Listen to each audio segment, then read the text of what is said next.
Hey everybody, this is Cameron from Obnoxious and Anonymous, and welcome to the Twin Peaks Thought of the Day for Tuesday, October 10th, 2017. My guest today is Frank. How's it going? Doing really well, Cam. How's yourself? I'm so glad you're here. I'm so glad you're doing this video with me because all day long I've been stewing about all these Harvey Weinstein stories coming out and all the people coming forward and telling their stories about how he assaulted them or abused them. And it's been horrible and terrible. And I've been thinking I am probably going to end up making just an angry rant, profanity laced tirade live on YouTube any second. And then I saw you online and I said, do you want to do a video? And you said yes. And I said, thank God. You have spared the viewers, at least tonight, an angry tirade. Now, there's a few things we need to get to before I want to ask you about your weekend. It seemed like you had a great weekend. So amazing, yeah. All right. A couple things came in the mail today. Just want to show these off. I got the soundtrack CD. This is this is not the Roadhouse one. This is the actual score. I like how it says includes 6 new Badalamenti compositions. Yes, indeed, yeah. Yeah. I know people have tweeted me recently and said that they've gotten the LP and everyone's super happy with that as well. I do have a record player, but this is better for me in my car. So, oh yeah. That's true. But no, I'm super excited about it. You know, it's funny. I didn't think I was going to end up buying the soundtracks, but I couldn't resist, you know. So, no, I think everyone's come around to that. Everyone's buying them. It's gone ballistic, actually. Yeah, well, it's all the formats, you know, and stuff. It's so funny because sorry guys. It's going to be pretty trying to focus it here, guys. Sorry. Okay. It's funny because you'll tell yourself like, you know, I probably won't get that because it's only got a few new tracks, you know, on it. And I can find those on YouTube or whatever like that. But then the price is right. And then you're just like, what the heck? You know? Yeah, go for it. It's part of the collection, you know, you can stick it on there with all the other soundtracks, you know. Exactly. And the same thing happened with all those silly Pop Funko toys. I was like, well, I'll get the few that I want and then the rest, whatever. But then they all dropped to like $7 on Amazon. And I was like, wow, that's good. Yeah. And I was like, all right, I'll get them all. You gave in. You buckled. I did. So I have Rocker Bob and, you know, Albino Leland and that type of thing. But all right, the next thing I got, this is the biggest news of the night. Just got to say. Oh, go on. Yeah. And that is I rebought The Secret History of Twin Peaks. Oh, wow. I don't know if you know the sordid history behind this. Oh, yeah. But I ended up sending it back because it was kind of messed up and a little tear in it. Right. On the sleeve. So I got it again. Now, listen, I don't mean to be like anal retentive, but listen, this bugs me. And I know probably people watching will be like, that bugs you? Yes, it bugs me. Look at the pages. It's aligned. Warped. It's warped. Yeah. Right, and it looks like someone's been reading it. You know, when it goes loose when you read it after a while. I know people are going to be like, "Oh, that's ridiculous," but that really bugs me. Now, I may try to flatten this book, but if not, I'm sending it back and getting another one because this bugs. Perhaps the mailman was having to read of it for a while. No. Anyway, and then also, you know, since I have that, I also have a little scuff mark here, and that bothers me too. So anyway, I'm just like, if I'm going to pay good money for this kind of stuff, OCD coming out, especially something that I don't really like want, but you know, I need to get anyway. That just bugs me. So goodbye, Warped. You are going to the time warp. Back to Amazon. You go. Anyway. Next bit of news that came out today, and I've got a number of people wanting me to address this, so I'm glad you're here. And that is the British Board of Film Classification has announced, like, it's so funny how, like, you know, Showtime, everything's so serious at Showtime, right? Everything's under lock and key. You know, if you want to whisper to this person, you got to go through Showtime. And then all of a sudden, like, episodes drop in other countries like 2 weeks in advance. You know? Yes. I know, yeah. Right? It's so ridiculous. I remember the day of the finale, I remember saying, I'll bet you it's going to drop early somewhere. Yeah. And then as we got closer, I thought, you know what? I bet you Lynch and Frost at their respective homes each have to turn the key at the exact moment to release the finale. Because I can only imagine if part 18 had dropped, like in Germany, early. Oh, God, wouldn't that be horrific? Yeah, God, there'd be people on Reddit going, stay away from part 18. I was actually getting quite nervous by the end of it. I thought, God, if this drops early and we get spoilers, that would kill me. Yeah, you know? Yeah. But thank God it didn't, you know? So they've announced what the bonus materials are going to be for the 3rd season Blu-ray release. They said that it will be about 3 hours long. Ooh, fantastic. See, okay, let's pause there. Well, it sounds fantastic at the moment. you say fantastic. Tons of people out there are saying fantastic. And I get it because, I mean, I don't know. I haven't seen them, so they may be just awesome in quality. Yeah. But they were working on this thing for 5 years. I guess I kind of expected like 7 to 10. I expected like, I can't even pronounce his name, Charles de Lazaraca. I expected like a 3.5 hour like documentary about the whole thing, you know, from like inception to completion. That would be cool. You know, I knew we weren't going to get any commentaries, but you know what? Wouldn't it have been cool to maybe have a Woodsman commentary over part 8? Like, not necessarily it talks about meaning, but just talk about the experiences. Maybe, Kyle picks his favorite Dougie episode and does a commentary over that. Like nothing like this means this, but just these were our experiences. I think that would have been cool. It would. Like I said, I mean, who knows what these 3 hours are going to be? But I think they're even at 3 hours. I'm gonna just make the assumption that we could have gotten maybe a little bit more. Yeah. I'm glad we're getting anything because Showtime sometimes doesn't release anything. But I don't know. I mean, again, I can't wait to see what the extras are. I just think that they really could have done like a really big thing. And the fact that maybe they didn't do a really big thing might suggest still that there's more to come, because this isn't the last hurrah if they didn't do like a big disc unto itself. Okay, but let's go over what the extras are. Now, what's interesting too is the British board has rated every segment except one to be 15, rated for ages 15 and up. Only one of them was rated 12 and up. And the one that was rated 12 and up is called See You on the Other Side, Dear Friend.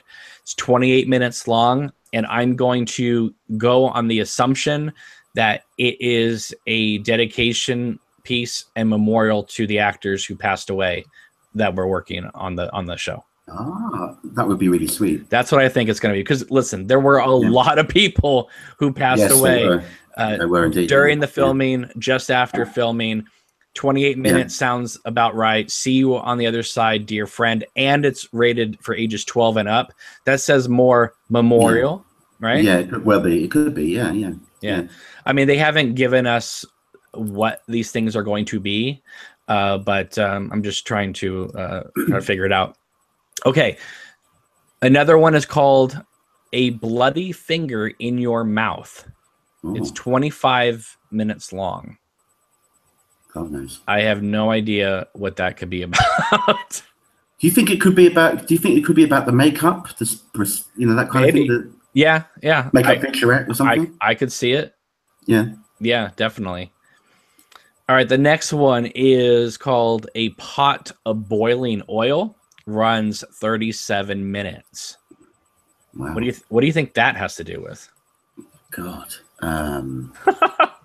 That's a tricky. Yeah, that's an interesting one, isn't it? That's a kind of a cryptic thing. I wonder if it has to do with Mr. C or something. Something to do with yeah, something maybe to do with the you know, the oil, you know, or the woodsman maybe, or something like that, or because burning oil. I think you said, didn't you? Is it a pot of burning oil? Right. Maybe it's about. It could be something about how the woodsman shots, or the convenience store scenes, or the creation of the woodsman in it, or something like that. I don't know. I mean, God knows. Reggie wants to know, is 15 plus equal to an R rating in America? Yes, it is. Yeah, I think it is. Yeah, because 18 and up is NC-17. Yeah. So, all right. So, but what I'm thinking is the reason why it's 15 and up is because they're either going to be showing clips from the show that are graphic, or they're going to get into, like you said, the makeup and things like that. It could be that, yeah. Okay, the next one is called Do Not Pick Up Hitchhikers, which it runs 26 minutes. I'm going to assume it's going to have to do with the black and white woodsman scene. Yeah. Right? I mean, it's the only time someone hitchhikes in the show. Yeah, that's true. Yeah, it could be that. They're very vague, really, aren't they? It's very difficult to read. You could read anything into them, but you know. Right. Okay. The next one is Tell It Martin, 28 minutes long. I wonder who Martin might be. I have no idea. Well, I have no idea. Listen. I can't think of. I mean, the site Welcome to Twin Peaks has suggested that Martin could refer to the decorator Florencia Martin or driver Martin Tajura, but I can't see any of those people being given 28 minutes. No, I wouldn't think so. No offense, but yeah, I can't see them getting 28 minutes. The same length of time as the memorial. Video. Yeah. All right, the next one is The Man with the Gray Elevated Hair, 29 minutes. That's got to be Lynch. It's got to be Lynch getting in character, right? It's got to be about him. It's got to be a featurette about Lynch himself, I think. Right. You know. Yeah, and the last one here is called Two Blue Balls, 24 minutes. Blimey. I have no idea. Apart from the fact that it sounds a bit seedy. Yes. Other than that, I can't really read beyond it. But it's it has to do. Two Blue Balls has to do with Lynch and Miguel shooting that scene with Krista Bell when she's walking away from them. Now, if they called it Two Gold Balls, then we could probably, get a grip of, some idea of what it was, Right. But not now. I don't know if there's any more on this set. If this is it, I'm going to be a little disappointed just because I wanted to maybe have all the teasers and the trailers put on there. I think that would have been great. The one of, Lynch eating the donut. I know that's like in the show itself, but it wasn't the standalone shot, of him just by himself. So is this is not the full spec yet, though, is it? Is this just like they just revealed a little bit of it, or is that? This is the additional material, so I guess they're just they don't need to rate the trailers and stuff, right? Because they've already been. So this is just the featurette. So there might still be more coming. I'm hoping. Yeah. Because to me, this. I mean, look again. I haven't seen it, right? I'm just saying, from the looks of it, it doesn't seem like enough. At this point, at this point. Yeah. And who knows? Maybe when you see it, you're like, well, that's more than enough. But it could be very thorough and very detailed and really entertaining. Exactly. You might be sated by that, Right. Yeah. And like I said, if that's the case, then great. I'm just saying, if I just initially look at it, I'm like, really? 5 years, 200 plus actors, and this is all we have? I don't know. I kind of was expecting more, either nothing or more. I guess, but I'll take what I can get. But Reggie in the chat says maybe the 7 to 10 hours would come with when they put 1, 2, and 3 together. But I don't know. I mean, it's funny because the gold box set has extras that the Blu-ray set doesn't, and the Blu-ray set, is like, it's like each set kind of like the original Artisan DVD set had commentaries on it on season 1 that never were ported over to any of the other sets. Never happened again. No, right. And they were really good. Like Dwayne Dunham did one, and I believe, wasn't it the guy that did the set design guy? What was his name? Hoover. Right. Well, Reggie, the guy I'm thinking, yeah. Reggie says he's making me feel good right now. He says maybe those are the only features that were rated because a lot of features go unrated. Listen, if that happens and there's more, awesome. Yeah. I personally think with 5 years and all these people involved, I kind of expect like a bonus disc unto itself of everything, Yeah. I mean, if Rob Zombie can make a 5-hour documentary about the making of Halloween, then we should be able to get something decent for an 18-hour Lynch film. But that's just me. So right now those are the specs that are announced, and we can't tell you anything more about them than what we know, than what we see right in front of us. But I'm intrigued. I mean, we only have to wait 2 months or so, and we're gonna own it. I still have Showtime, and I went to cancel my subscription, and I have to go through iTunes to do it, and that's just too much work right now. So I guess I'm stuck with Showtime for a while. But yeah. Are they still streaming the episodes, or is it stopped now? No, it's there. It's still there. I checked last night. Oh, cool. The funny thing about it is, like, when those episodes came out, I would watch each episode like 4 times that week, right? For all the podcasts and stuff, and then the next episode would come out and do the same thing. I've seen them 4 times. I don't know. It's weird. It's like I feel like I've already watched it too many times. I don't know. I mean, maybe you can help me with this. I really, really loved this new series, but I don't find it as watchable as the original 2 seasons. Does that make sense? Like, I could watch those episodes a million times, and then I watch, like, I don't know, an episode of this. It depends what one, of course, but I can watch some scenes many, many times. Like, I've watched the Gordon interrogation scene with the doppelganger like a ton of times, and then obviously the scene on the tarmac with Gordon and Albert many times.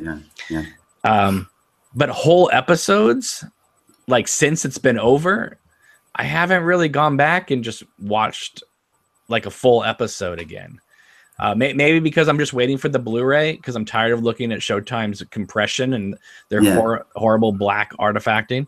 I don't know, but like, I saw a complaint the other day from someone saying Lynch's stuff is usually very deep, and you can analyze it and this and that. And a lot of the surface stuff, a lot of this has been very much on the surface because of Dougie being a very surface character, even though Kyle obviously he's giving a great performance, but the Dougie stuff is very on the nose because Dougie's on the surface. Yeah. And there's so much Dougie in there that I can see why some people would be like, well, there's not a lot to, I don't know. Does that make any sense? It does. Yeah. I think what's been interesting is I had this kind of feeling as well. And there's been like I wouldn't say a majority thing, but certainly some people I've spoken to have had this kind of feeling of like, when it finished, they would, when each part was, actually being originally transmitted each week, they would go back and watch it 2 or 3 times or something. But when the season finished, they couldn't go back to it. They had to take a break from it because I think they had sensory overload, and you get jaded. It's like a jet lag feeling. I felt quite, smacked in the face by it, in a good way. But I haven't actually looked at any episodes since it finished. I haven't gone back and reviewed it. So Reggie says music plays a big part when it comes to rewatchability. I don't know if that's it, Like the lack of Badalamenti music is what's keeping me away. I don't think it is. I think I just feel like I OD'd on it a little bit, and I need just some space with it. Also, that seems to be, that's the thing. That's how I feel at the moment. Yeah. Also, I have to take a step back. Also, the original series. Listen, the original series has this charm. Fire Walk with Me has this charm, a different kind of charm. This new series has another different type of charm. My only thing about it is the original series is, even though it's dark and scary, it's also very warm. It's very kind. It's very funny and sweet. And you get to see all these characters interacting with each other and being sort of like a community, a family. Yeah. Whereas this new series is very just spaced out. Everybody is kind of in their own location. Very few people ever interact, or if they do, it's only for a quick scene, a quick moment. So there isn't that sense of community in this new series. Now, that's not a knock against it. That's what they wanted to do. I'm just saying, in terms of rewatchability, it doesn't make you, I don't know, it doesn't make you like seek it out like it does the originals, because you love that. Yeah. You love to return home to all these people and everything. Whereas the new series is very much like, you are here, you are here. You might not even be in the right time zone here, you know, because right, you know, because Cooper's saving Laura. Spoiler alert, you know, like freaked out the whole timeline, and so we're already seeing repercussions from that timeline. It seems through the first time watching, right? Like all the people in the diner, like flipping around and stuff like that. So, I mean, that's just the way I took it. But yeah, anyway, I can't wait to own this thing. I hope the set is a little more put together than the complete mystery set. I like it, but for a lot of people, the cardboards were like breaking out, or the discs were scratched, even though it's really hard to scratch a Blu-ray. The discs were scratched. Some of the sleeves were popping out on people. It didn't do that to me, but I saw enough people where it happened, where it's like, I hope Showtime I don't want just a snapper case, but I want something that's not going to fall apart on people. Yeah, sure. Yeah. Anyway, let me just check the chat before we get to the main discussion here. Let's see here. Jeffrey says, I'm giving myself some space as well, waiting for the Blu-ray. They want Hal on this podcast. I'm not good enough. No. So, all right. Anyway, let's get to why we're here tonight, and that is to talk about your last weekend at the UK Twin Peaks Festival. Some people may have seen your quick foreign correspondent video. So what happened was, if you saw the update part 2 that we did on Saturday, Frank he couldn't get the Google Hangouts thing to work on his phone, so he called me on Facebook Messenger, and I thought he was just calling to say hi, but you couldn't hear me for some reason. Like when I was speaking, I was telling you, please wait, and you didn't hear me. You were just walking through the crowd, showing all kinds of things, and so I had no choice. I quickly threw on the mic, hit record on YouTube, and just stuck the phone right into the camera. And all of a sudden, within like 30 seconds, you shove Amy Shields onto the podcast. Like, here, say hi to Cameron. And she's like, oh, hello. Yeah. It was very kind of you to do that. Yeah, very random that was, Yeah. Now, you were supposed to be on Friday after you arrived. But I think you had a little too much fun with your friends at the pub. And that didn't happen. I didn't think that would be a good idea for me to come on here inebriated. Well, I saw a picture of you with like a blue rose. Like, I mean, you were in some other world. You were in a dream place. I was in the zone, yeah. So anyway, you came on. You were very lovely to do that. Richard also came on, and then it was funny because on Sunday, Richard contacted me and said, "Hey, I caught up with Frank. I fixed his phone. We got the Google Hangouts working on his phone." And he contacted me too and said, I didn't know like Frank was here too. You got 2 foreign correspondents here. And I said, yep, this is fantastic. Yeah. Actually, there was even more people that watched this podcast there. They all went there and thanked Amy Shields and others for coming on this podcast. And I know they were very happy to hear those warm sentiments. I think Amy was surprised that so many people like watched this podcast. But you know, there was one thing you did miss, I think, because you probably didn't get to the record button and the mic in time. But Sean Bolger was the first person that walked through. Do you remember? Yes, I do. But didn't quite catch it on the recording. But no, because you couldn't hear me. I was telling you to stop. Wait for me to hit record, and then also you couldn't. Yeah, like you said, I said you couldn't hear me. So there was that, and so when he waved, he didn't hear a thing. So. Yeah, he couldn't hear you. No, he was just saying hello, you know. Exactly. All right, so walk us through. You arrived Friday. I don't know if anything you saw Friday, if you snuck in early or something like that. But no. Let's. Well, I don't know. You got the ins with everybody there, so I wasn't sure if maybe you got the tour early. No, I didn't get to have a little sneak peek at the sets or anything like that. No. Okay. No. Okay. I saw it with everyone else. Yeah. All right. So Saturday comes. Walk us through your experience being at the Twin Peaks UK Festival 2017. Right. The venue is a very old 1930s brick building, very big, kind of Art Deco inside, with lots of rooms in it that they utilized really well, actually, to their advantage. They had the whole hire of the whole place for both days, and they were building sets about a week before the fest, so they were doing a lot of work in there. What happens is basically it depends on what kind of ticket you have. So if you were, they had 3 different tickets this year: the regular one, the VIP one, which I got, and the Blue Diamond one. So what would happen is you'd have different entrances for each one, So there'd be people queuing up either side. So what generally would happen, the VIP and the Blue Diamond were getting about half an hour earlier than the regular ticket holders and have a look around, All right, pause there. I'm going to throw out some questions to you. What is the difference between Blue Diamond and VIP? Blue Diamond basically is the fact that they had a bus tour, an open deck bus tour of the Elephant Man locations in London. So they got that. They also got to do a Tibetan rock throwing contest, which was with potatoes instead of rocks, which is a really quirky English thing to do. Yeah. So I've done it before. It's good fun, actually. And plastic bottles that they hit. So it's also health and safety gone mad. So they get that, and they get their own.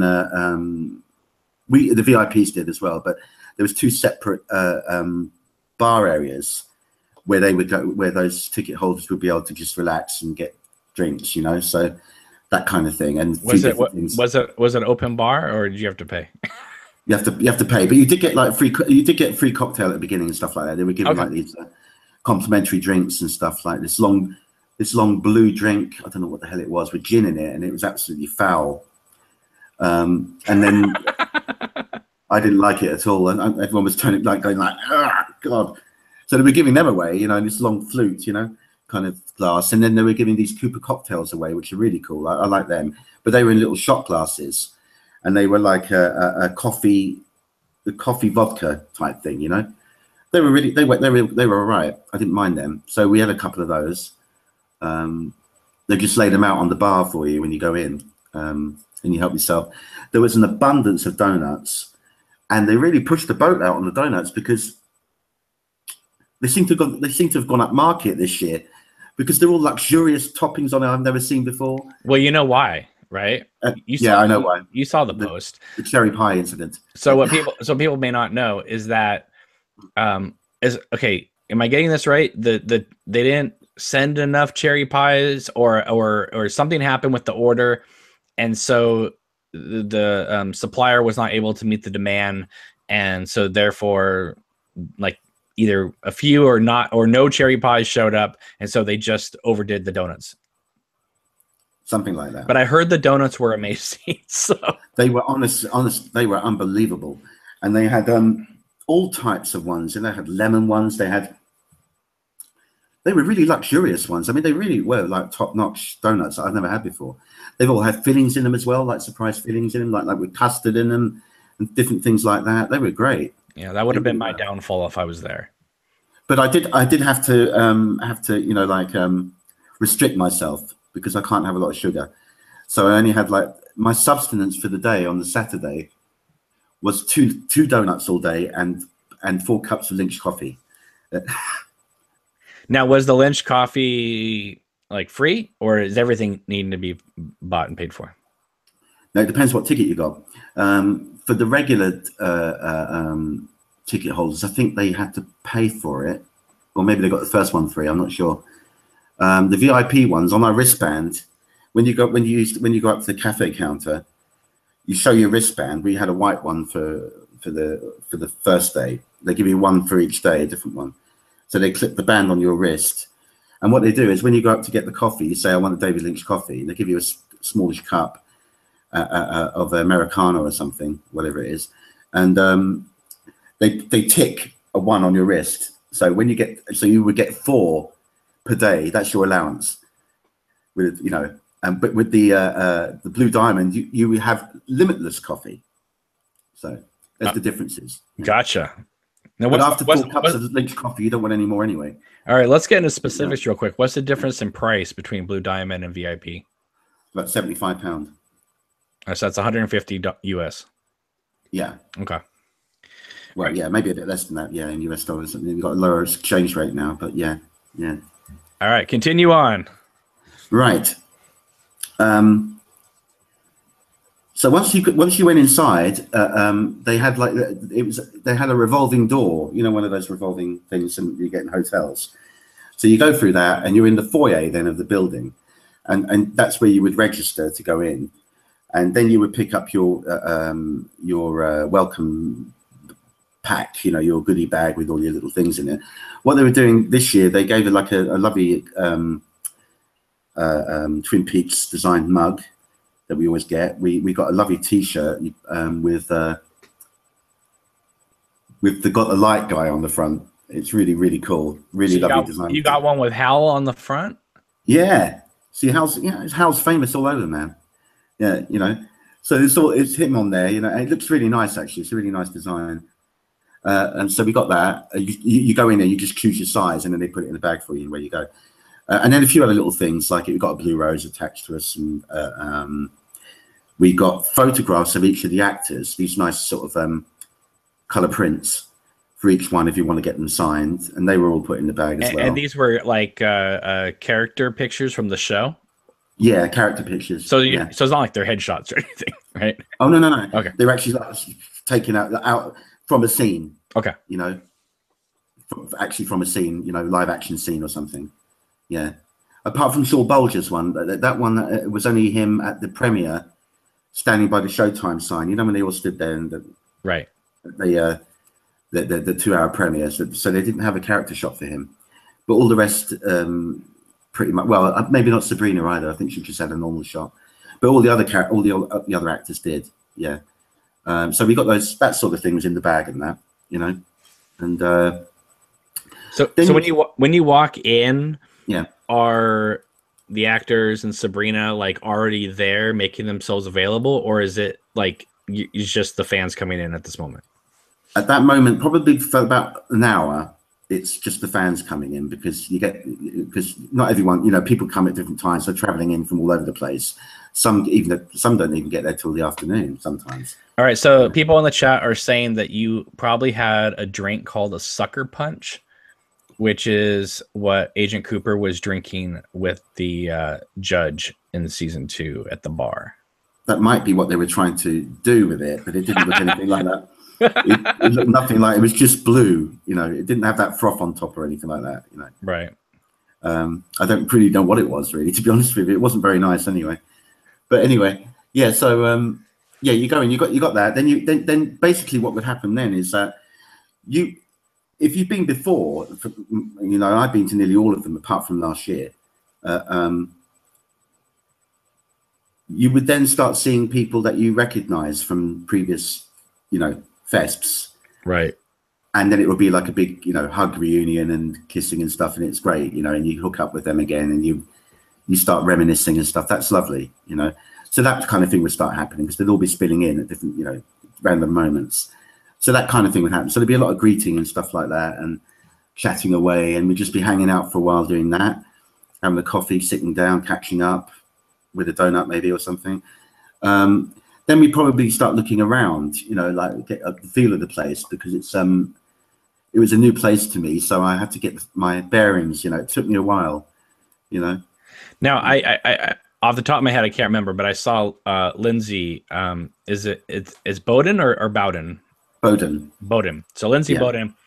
This is her baby, her creation, and you guys. She rented out like this giant building for this. I can't remember what the name of the building is off the top of my head. But she really went out of her way to thank them for letting them do this, because it looked like an epic production in there. Oh yeah. Excuse me. The place is called the Hornsey Town Hall Arts Centre. There you go. In a place called Crouch End in London, North London. Yeah, that's where it was, and it's a real old, as I said, it's like a brick building outside. It's a 1930s style building, you know, with lots of big wide staircases going up, Art Deco kind of design, windows and things like that, and the staircases, and you know, when we had a look around, we went upstairs, and they had a kind of area that looked like the foyer of the Great Northern. So you had all the Indian, you know, the native Indian designs, the totems and all that kind of stuff, you know, that kind of stuff. And it would have the placard saying the Great Northern Hotel on the wall.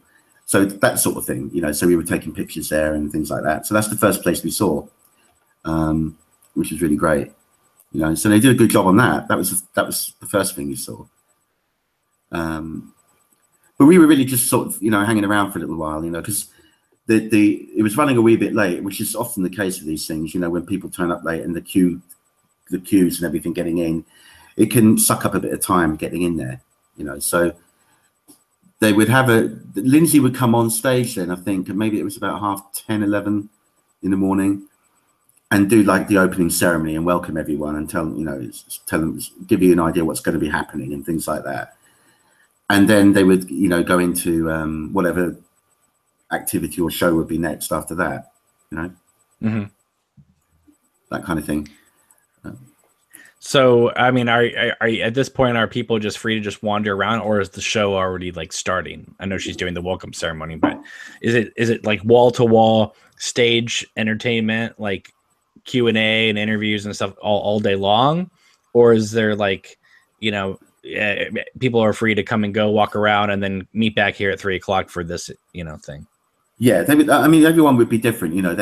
Maybe some people would pick, you know, we would get a program which would have the schedule on there for the whole weekend, and it would tell you what times things were on and when the breaks were and things like that. And you could kind of work your own routine. Everyone had a different thing they wanted to see, and some people wanted to step out of things and didn't want to see things. Right. But it was a free thing like that. You could come in, knew the times that things were on, roughly speaking, and go and see what you want to see, or not, as the case may be, you know. All right, so let me ask you this. When did they do get this straight, folks, because I don't know if you know about this.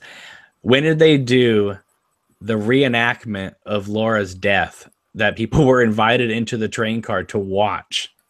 Was it Saturday night? They did that.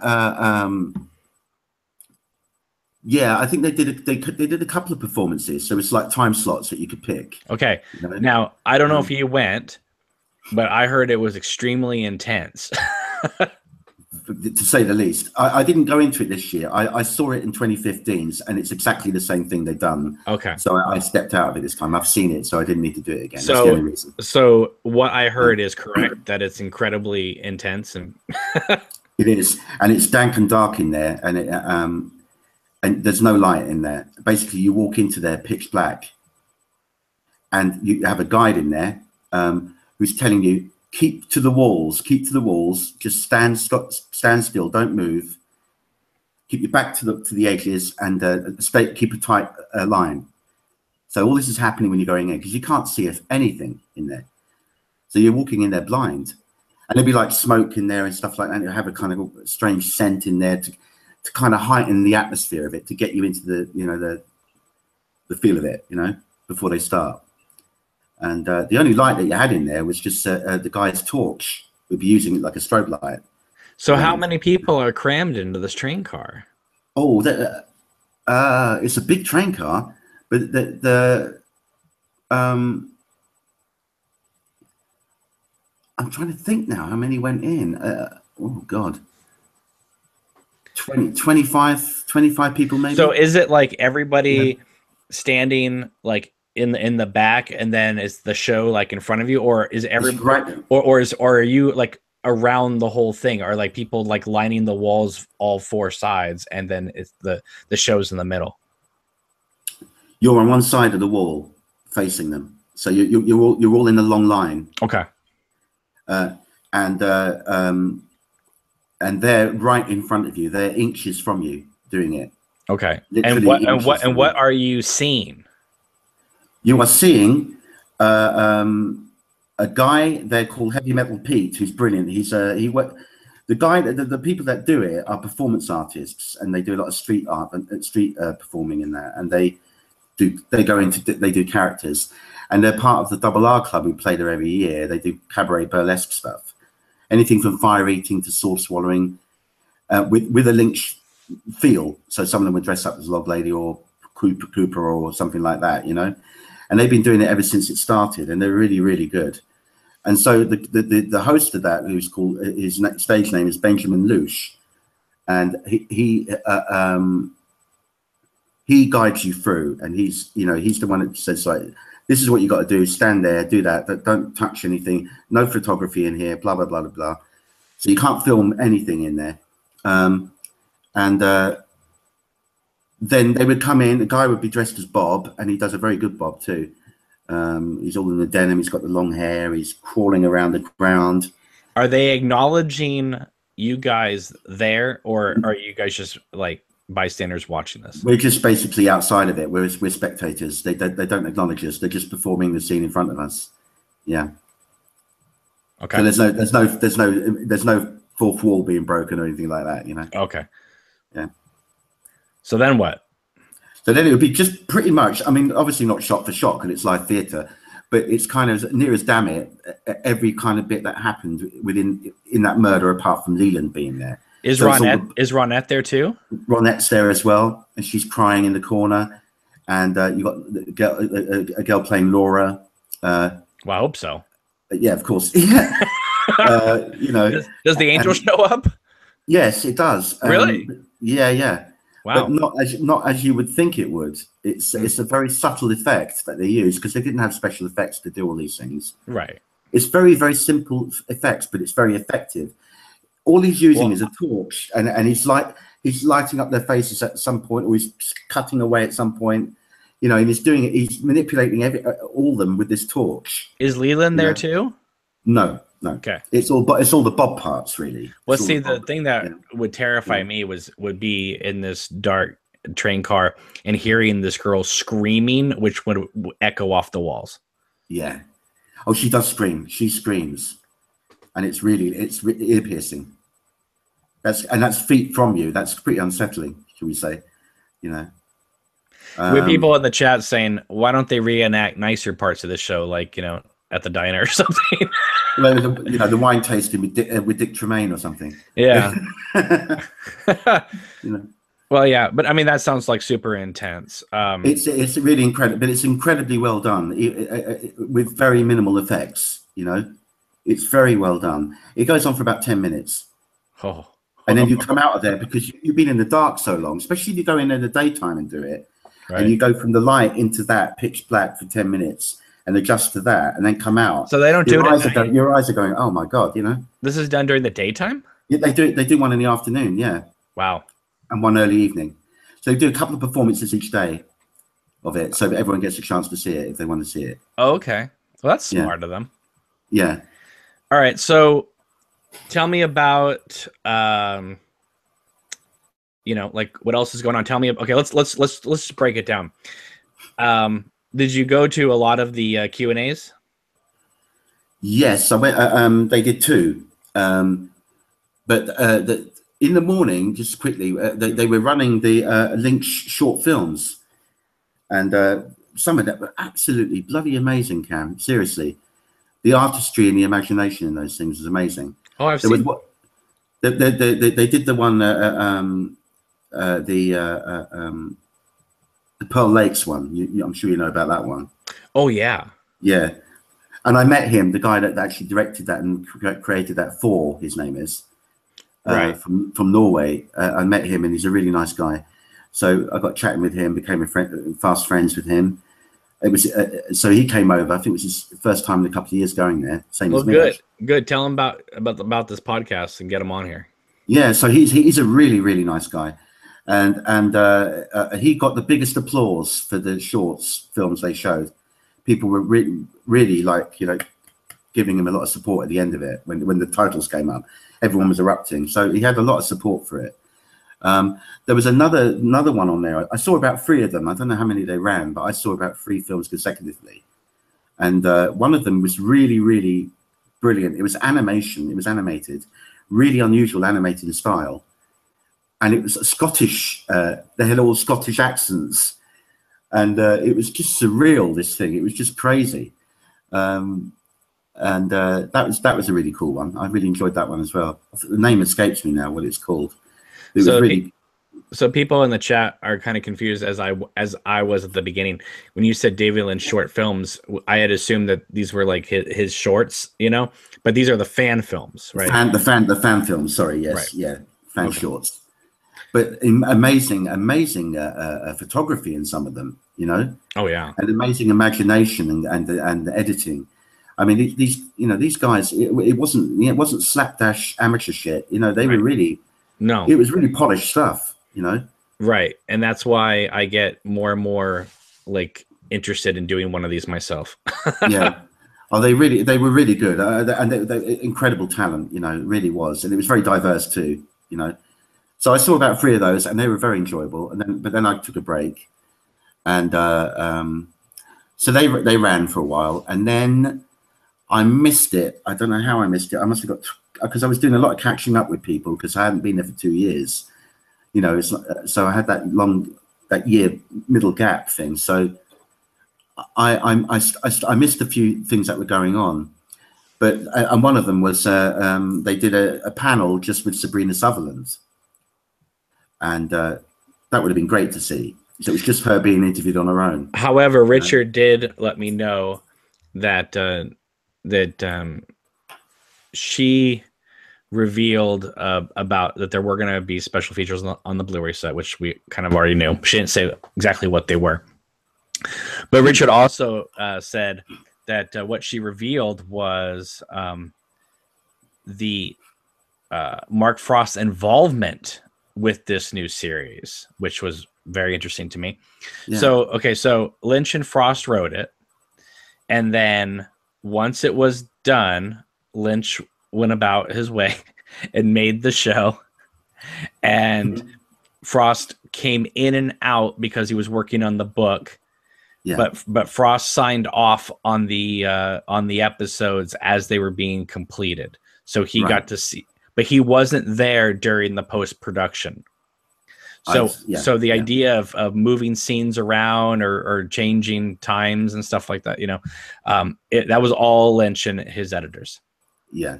So it looks like, you know, Frost was involved in the writing and then went about to work on the book. And so basically the show was, you know, I mean, I guess he popped in and out because obviously he was in the show for a scene. Yeah. But it seemed like for the most part, it was Lynch that fully did the whole show, and Frost wasn't there a lot. Yeah, I did hear that they were Skyping regularly, and they were discussing it, you know, as they were, you know, writing off the episodes and stuff like that. Right. George in the chat says Sabrina also said that some cast members turned down the production. Can you please, in the chat, tell us who turned down the production? I'm kind of curious because Other I heard that they were all approached, but they turned it down. Yes, right. They were not ignored. They were approached and asked did they want to be in it. And who? one of them was Laura Flynn Boyle, and she turned it down. They didn't turn her down. They actually asked her if she wanted to do it, and she said she didn't. Okay, so all right. For whatever reason, I don't know. Basically, what I'm getting from you is they approached everybody prior to writing. I think so. Because they couldn't have written Donna into this thing and then written her out. Yeah. So they probably sent out a mass thing to everybody. Are you interested? Yes. And then and then find a way of how to write the character in. Yeah. Reggie wants to know, was Kenneth Welsh approached? I have no idea. I have no idea. Probably not, considering they didn't even name drop Wyndham Earl once in this new series. Yeah. Which is really surprising to me. Yeah. George says, I heard a rumor that Gersten's scenes were originally supposed to be Donna. Well, I'm kind of glad that happened. And I don't want to see Donna next to a tree talking to Steven, the boy that everybody likes in town. That's right. Yeah. So, okay. So why don't you tell us about the Q&As you did see, and then I'll ask you the next. I'm kind of trying to break it down by section. Yeah, well, the Q&A with Sabrina was that was Saturday, I believe. I didn't see it, as I said. The Q&A with all the actors and Sabrina again, the big panel wasn't until Sunday. Okay, that was Sunday evening, so we're skipping a day a bit. We're going ahead of ourselves a wee bit. That's fine. Yeah, so that came up. That was about 6:30. They did about an hour and a half panel. It's a good long panel. What would you learn? Anything we don't know? Not. I was dipping in and out of it. That's the weird thing. I didn't see all of it. You were falling asleep? No. I was coming in and out. I was going in and out, getting some air because it's so hot in there. It was so hot in there. It was unreal. You were just going back to get more to drink. Yeah, yeah. So there was a bar just outside. Yeah, but I mean, it was very entertaining. They were all great, and sharing stories, some stories anyway.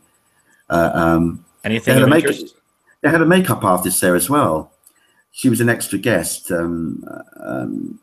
Debbie, her name is, and she's lives in London, but she's American. So she was one of the head makeup artists on there. Did a lot of prosthetics as well and stuff like that. So she, but interestingly, Sabrina was like kind of, keeping a good eye on what they were saying in case they say anything out of line.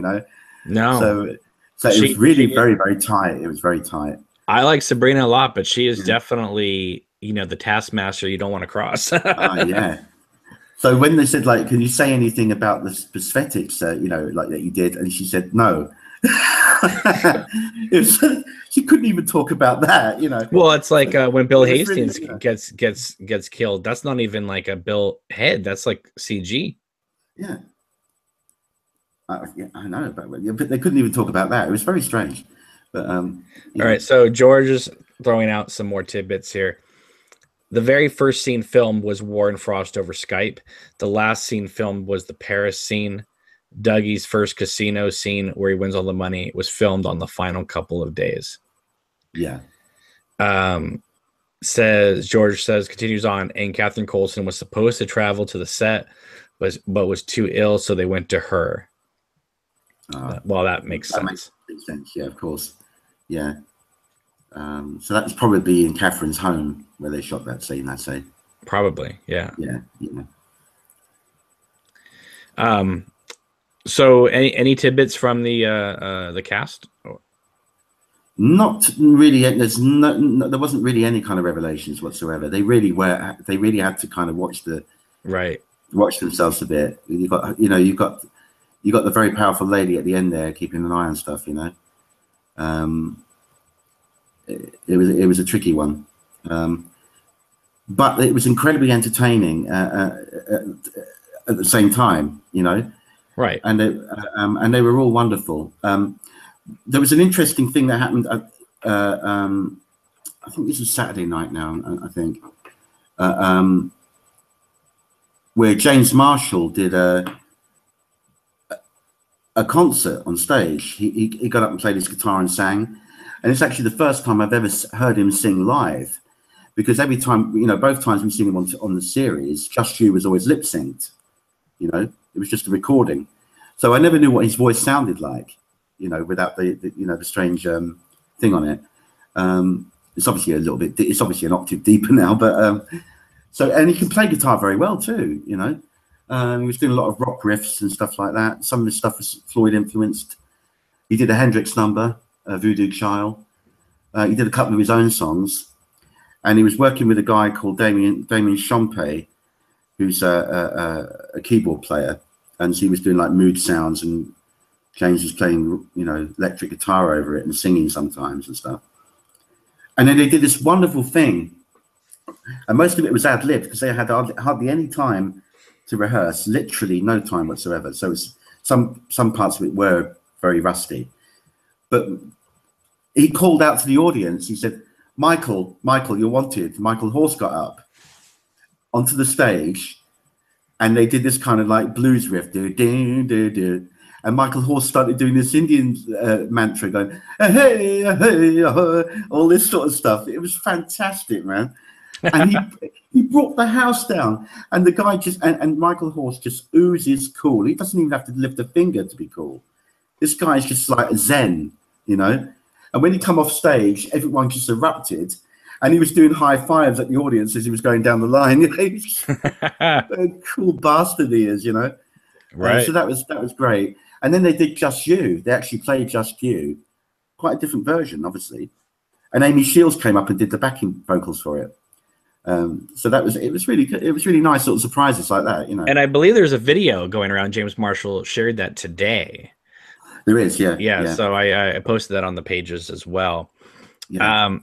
All right. So when you were taking me on the tour on the phone, was that like a concert they were doing? Was that like just kind of a nighttime gathering, or what was? That was a that was a night. Seemed like quite a shindig going on. Oh yeah, that was the. It was really, really busy there. That was in the evening, obviously. And what was going on? The noise you were hearing, at that point, was the costume pageant. You know, the cosplaying. Right. And so they were doing. They had like these really, really like. They had these staircases going up either side, and what they got them to do was like do like a walk down the steps, you know, down like that in their costume, and walk across. And so, and they were being judged on it, you know, how good the costumes were and stuff. All right. So how were the cosplayers this year? Really good standard. There was a really touching moment actually. They got them all up at the end on the Sunday, all the people that had cosplayed, and they were picking out which ones they wanted, you know, for the final lineup, and they were all put on the main stage, which was like the main hall, and then they picked 3 winners, you know, across it. And it was just extraordinary. I got one of my friends was dressed as Jerry Horn. He looked great because he's short as well, and he had the beard and the hat on and all that. He looked brilliant. Yeah. And then you had there was a guy there that played Julie Cruz, and that was the one that won it. He won it. He was all dressed up in white with the wig and everything. All right, let me pause you there. Yeah. So while all this was happening, I meant to ask you guys, but you were obviously having the time of your life over there. While this was happening, Julie Cruz posted on Facebook that she was kind of pissed that she wasn't invited to go to the festival. Right. So was there rumblings around like, oh my goodness, Julie Cruz just posted this, or were you guys just unaware this was happening? I was unaware of this till I got back till later on after I left, you know, got home or back to back to my lodgings, you know. And then I was checking stuff. I didn't know about it at the time. No. Yeah, I thought that was fascinating. She seemed pretty upset about it, and yet I heard that Sabrina Sutherland said that during her Q&A that she talked with Julie and everything's happy now, and it was just a misunderstanding about the music for part 17, and all is great now. Yeah. And then shortly after that, I see Julie's posts, and I'm like, oh my goodness, what's going on here? Yeah. So that sounds great. Now, the way they do the U.S. festival, they have like kind of a meet and greet with all the actors, and you can kind of get everything autographed, like within like an hour or two, and then after that, like the rest of the weekend, you don't get their autographs on anything else. Now the rest of the weekends just kind of hang out and enjoy each other's company. Yeah, Is it like that there as well, or how do they do that? it was very much like a walk around. They were walking around a lot. Sean Bolger in particular was very, very, very approachable. He's become a friend anyway. So I was hanging out with him quite a lot because he's a fellow smoker. He was coming outside a lot, so I got to chat with him an awful lot. And for those who don't know, Sean Bolger played who? He played the detailer in episode 6, I think. He was the guy that Jade Two Rides went to with her Jeep, and he found the key, the Great Northern key, in her car, in her vehicle, and handed it to her. The one that's like, I think this belongs to one of your Johns. Yeah, that's the guy. The most casual, like detailer ever to not care that he's But it's interesting that he was only in one scene, yet as a person, he went down a treat. People absolutely loved him, because he's really, really cool, laid-back guy. And he had a load of time for the fans. He was always talking to them. He was doing video messages for them on their phones. He was doing this, he was doing that. A very, very nice guy. Yeah. So what happened was when I was out, because I was out going in and out a lot, I just happened to be the same sort of thing that happened with Amy Shields. When I happened to be in the right place at the right time when they arrived. So I got to see them before anyone else, before they came into the building. It was just a really strange set of circumstances. Every time I seemed to be out there, one of them was coming in, And so when I was outside, James Marshall was arriving with his guitar case, he's lumbering that in, and he stopped for a minute, gave me a big hug. How you doing, Frank, and all that. And then I got to go, and he ran in because I think they had a short rehearsal time, so he's running into the thing. So he just literally arrived out of the cab, Then later on, Amy Shields, that happened, and I would see her a couple of times walking out. I saw Michael Horse coming in, said hello to him. Didn't see Jake arrive, but I met him later on. Didn't see Sabrina arrive, but it was just interesting, that I happened to be out there when these sort of things were happening, so that was kind of nice. Yeah. So what'd you chit chat with them about? Mostly not about Twin Peaks, right? I mean, why would you? I mean, they can't say anything, right? Like when I was going up to the autograph session, I mean, I knew who I wanted to get, who I wanted to see. Who's that? Luckily, they were all in that kind of sequence as well, so that was really good. I really wanted to see Michael Horse because there's something about that man. He's got an incredible aura about him, right? And I think anyone that meets him would say the same thing. He has an incredible energy, Yeah, totally. So let me tell you. Let me tell you what happened with me and Michael Horse. So this is the kind of thing Michael Horse does. I was asked to do an interview with him. So I called him to set up an interview. And he said, "Hey, Cameron, yeah, great. Let's do this." And then he goes, "You know what? I got time now. Let's just do the interview now." And you weren't ready? I had nothing set up. I had no questions prepared. It was so, okay, here we go. And, he gave me, we talked for like an hour or so, but nothing prepared. And, I sent my editor the interview, and he goes, "I thought you were just setting up the interview." I said, "So did I. Here's the finished interview." So yeah, he definitely is a spontaneous man, but that's fantastic about him. Oh, great. I mean, he was so lovely. And as I said, he's so laid back, he could fall. And actually, James told me this afterwards. He said, when he was on stage, when they did the big panel, he was so laid back, he was actually falling asleep on stage. He was having a snooze under his hat. you know, and they go, Michael, come on, man. And yet, you know, as a pro that he is, and so cool as he is, right, he never missed a beat. Like he was asleep. When someone asked the question, he woke up straight away and answered it. You know, Someone wants to know: did Sherilyn Fenn say anything out of line? No, I don't think so. Did you notice that there was like a fishing wire attached to her from Sabrina, and Sabrina could just yank her at any second? Probably, or one of those big hooks that come and pull you off the stage. You know, like exactly. So okay, so who did you want to see? Michael Horse, and then definitely Michael Horse, Amy Shields, of course. And is she as lovely as she appears to be on at least on the 2 podcasts now that she's shown up here? Oh, very much so. And when people were taking pictures of her, she was doing sort of candy poses, you know, like looking vacant into the distance and doing all these sort of things, you know, all just to please the fans. You know, she would do like certain, you know, 3 or 4 different poses for each person or something like that. She was very sweet. The only thing I said to her, I didn't ask her anything about her character or series. I just, because you had about a couple of minutes with them, you know, I guess, you know, but that's pretty good, considering, you know, it's not like Comic-Con when you get 10 seconds if you're lucky. Right. You know, you had a few minutes with them. That's why the queues were so slow, because they were chatting all the time, you know, and it's a different kind of vibe, you know.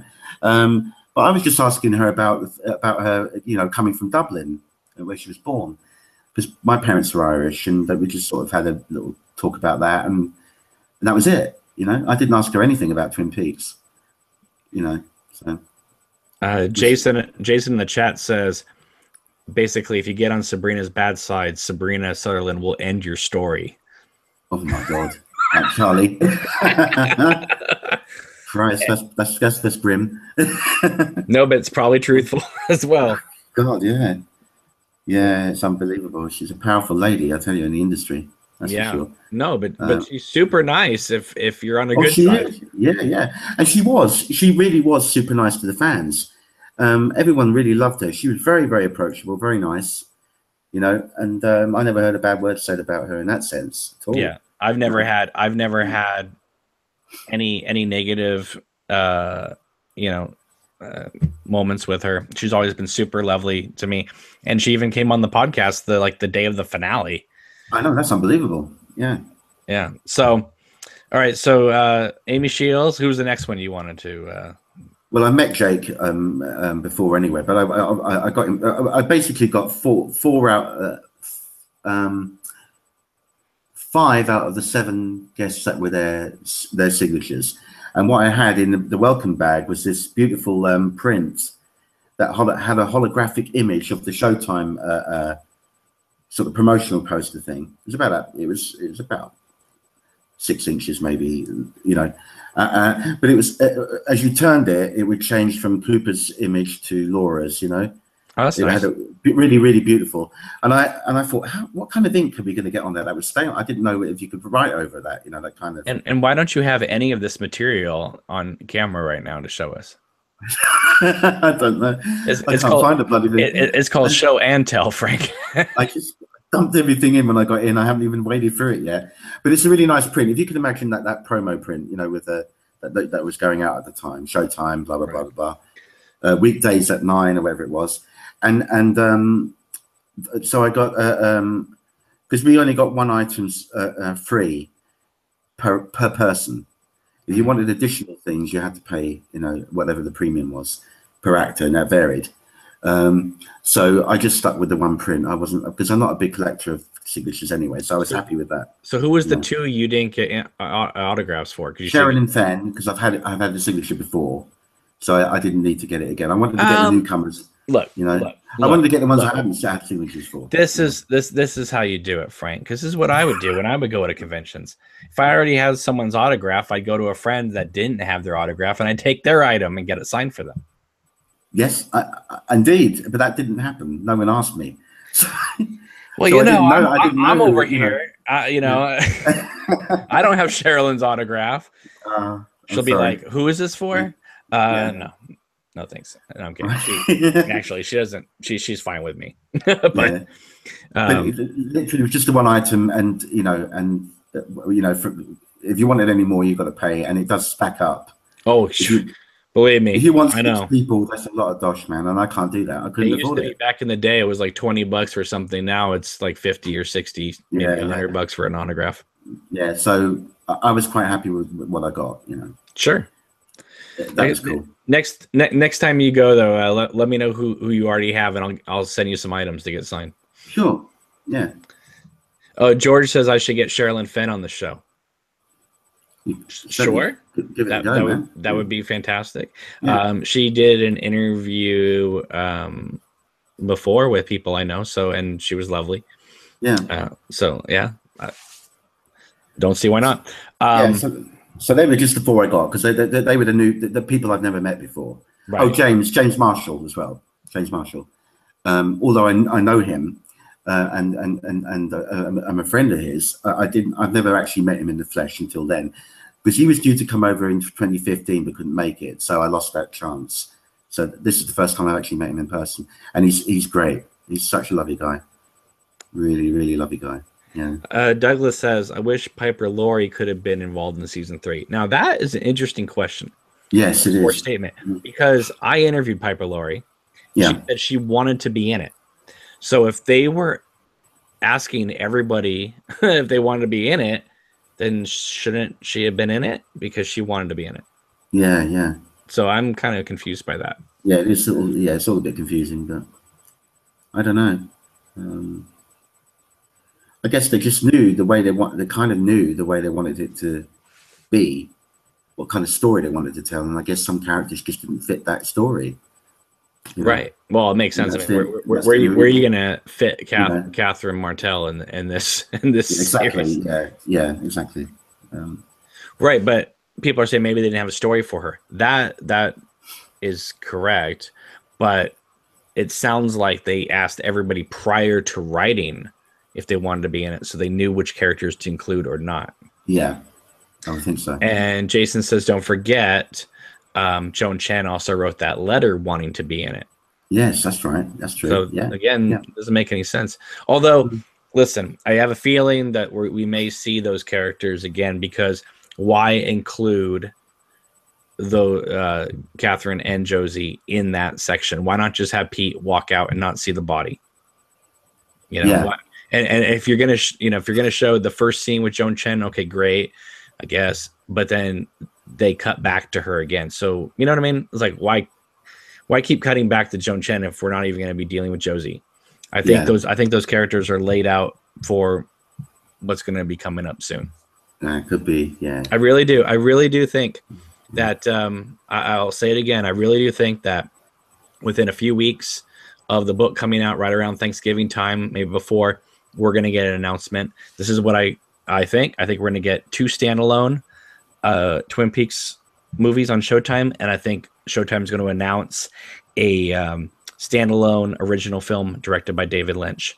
And those 3 things are going to tide us over until season 4 in 4 years or whatever it is. I really do, because like Frank and I have said before, you know, all of these actors, all the people associated with the show are still tied in very closely with Showtime. And if this was indeed a limited series, then it's over, and the actors are free to move on with their lives and do other things. Sure. But the fact is that they're still incredibly tied to Showtime says to me that they are either contracted to appear again in Twin Peaks, or maybe Lynch wants to have these actors on retainer so that for his original movie, he can maybe, you know, make sure he's got Amy Shields available and that type of thing. But I think honestly, that's honestly where we're heading. It certainly feels that way. There's certainly a feeling I get about that. Yeah. You can feel it in the air. You can definitely, yeah. There's definitely something going on. And it's not, and again, I want to make this very clear. This is not wishful thinking from, you know, David Lynch and Twin Peaks fanatics over here. You know, Frank and I, we deal with a lot of people behind the scenes. No one's told us anything, obviously, but there's just a feeling in the air. Yeah, I definitely have that feeling. Yeah. I think I definitely do. Yeah. Sure. It's strong. It's quite strong. Yeah. Stephanie says, yeah, maybe that's why Josie and Catherine were included in part 17. You know, they wanted to be in it, but Lynch and Frost didn't have the right way to put them in the show. So I also think that they might deal with those characters at another point. Because again, the same thing in part 17, they mentioned the fact that Bobby killed somebody, and even Donna doesn't know me, right? So yeah, we're re-mentioning Bobby killing the guy, and we're mentioning Donna Hayward for the first time in this series, besides the fact of her picture with Laura in the house, which is the only picture not destroyed when the mom or Judy or whatever knocks over all the pictures and starts stabbing Laura's. On the table, Laura and Donna's picture is the only one that doesn't get knocked over. Yeah. It's very interesting. It is, yeah. So anyway, let's continue on. What are some of the other highlights of the festival? There was I think I took you down there when I did the video thing. The Roadhouse bar downstairs was really great, and they had a lot of a lot of live bands playing in there on stage that were doing Lynch inspired music, you know, that style, but incredibly talented. I saw one, and I think Richard may have told you who they were on his when you spoke to him. But there was a duo, and there was a girl singer, and she had a beautiful Rickenbacker guitar, and there's another guy sitting down with a guitar on his lap, and he was playing kind of like slide sounds, you know. They were really, really good. They were brilliant, very moody, very atmospheric stuff. Her voice was unusual, you know. So they had like live acts all the way through the whole weekend playing there. Several every day. Some of them doing a repeat performance on Sundays so people could see them again, you know. So it was that was really great. That was really nice. And they did a couple other things down there. They did this thing called Twingo, which is basically bingo, Twin Peaks bingo, Twingo. And you got prize, you know, there was prizes at the end and things like that. And you get a card with pictures of the characters on it. And basically, all they like bingo, when you call numbers, it would just be, but it would be the photos of the characters. So you'd all have these cards with these prints on, and Benjamin Lynch would call out, like, say, Bad Coop or Mr. C or whatever, you know. And if you had it on your card, you would cross it, you know. So and basically, when you got the amount that they said, Twingo, you shout out and you get your prize. It's just a load of fun. But they were incredibly competitive in there. It was like it was pretty loud in there, you know. Right. So that was good fun, you know, things like that. People want to know, when James and Michael Horst were singing, did you see Amy sing with them? Yes.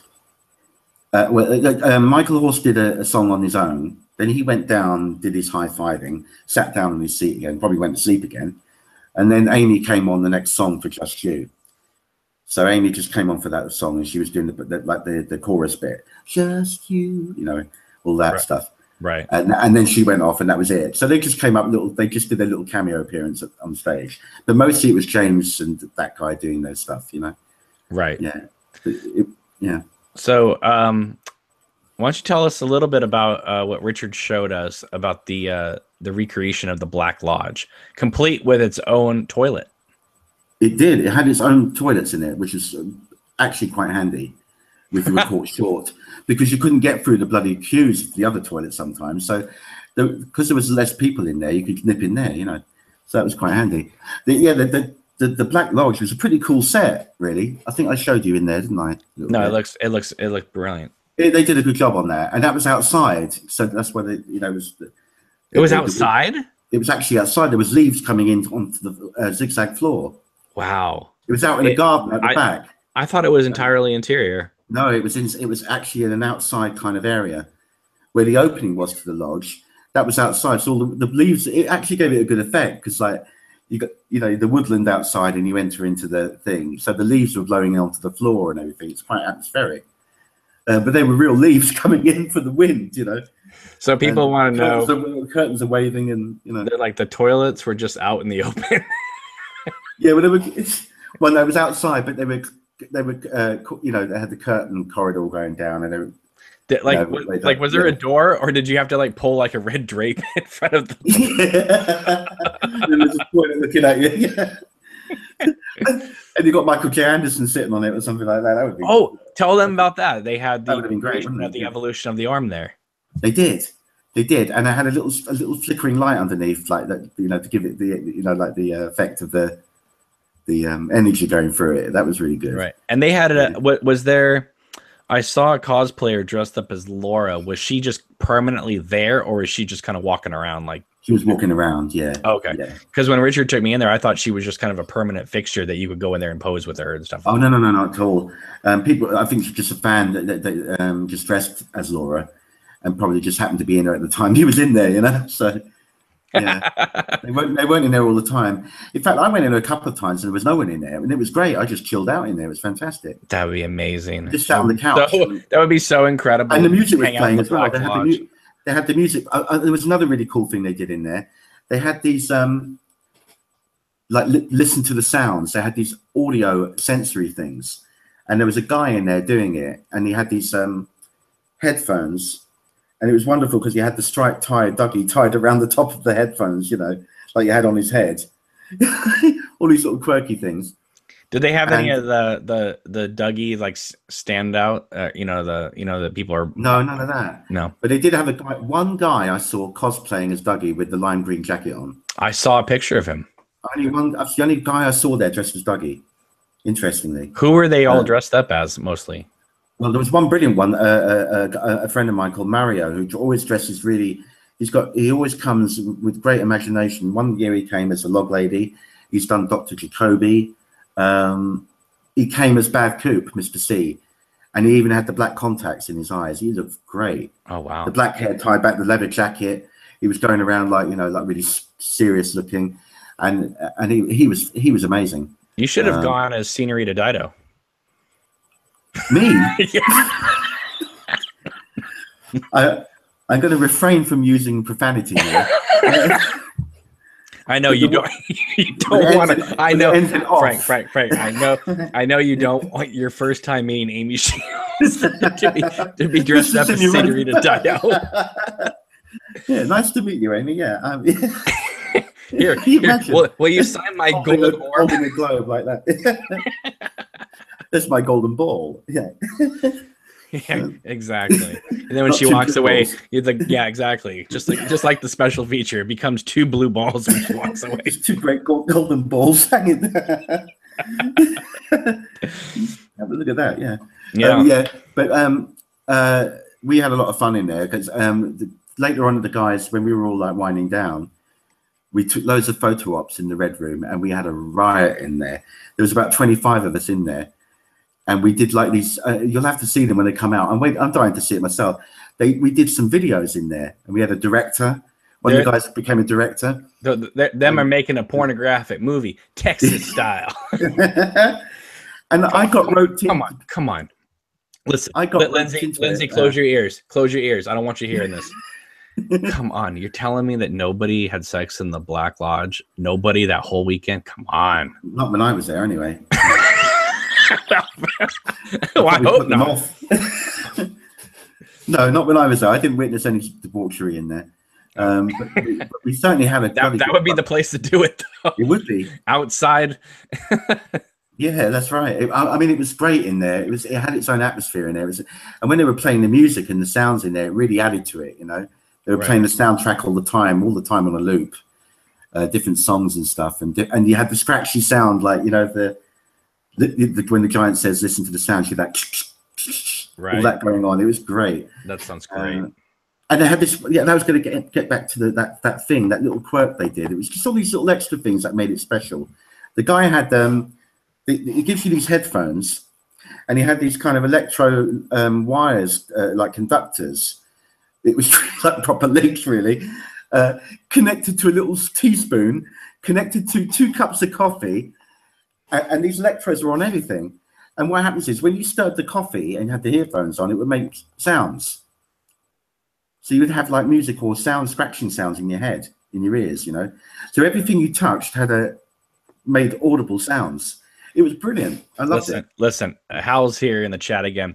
We're gonna have to go to one of these festivals because I want Hal to dress up as the God of Light guy.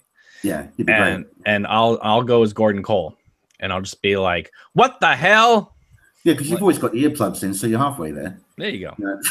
You know? Exactly. You've only got to wear a black suit. Anyone could go as Gordon Cole. Exactly. It's not too much, you know. I'll be like, "Do you see these?" What the hell is that? What the?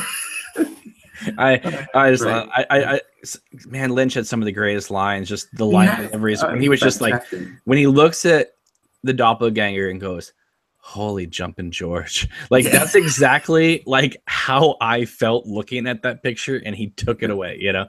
Yeah. And then of course, you know, the epic, "What the hell?" Yeah. like exactly. I love the scene. I love the scene in the car, you know, with Albert when they're talking about the faces of stone, and stuff. It was hysterical, especially when, you know, they jolted the cut to a halt when he, you know, when Albert goes, what was it? What did he say? What was that line? Car something. What was it? Car sick, or something like that. That was great. Yeah, I love all that. Yeah. It's misunderstandings, you know. It's brilliant. Right. Yeah. So anything else about the festival you want to share?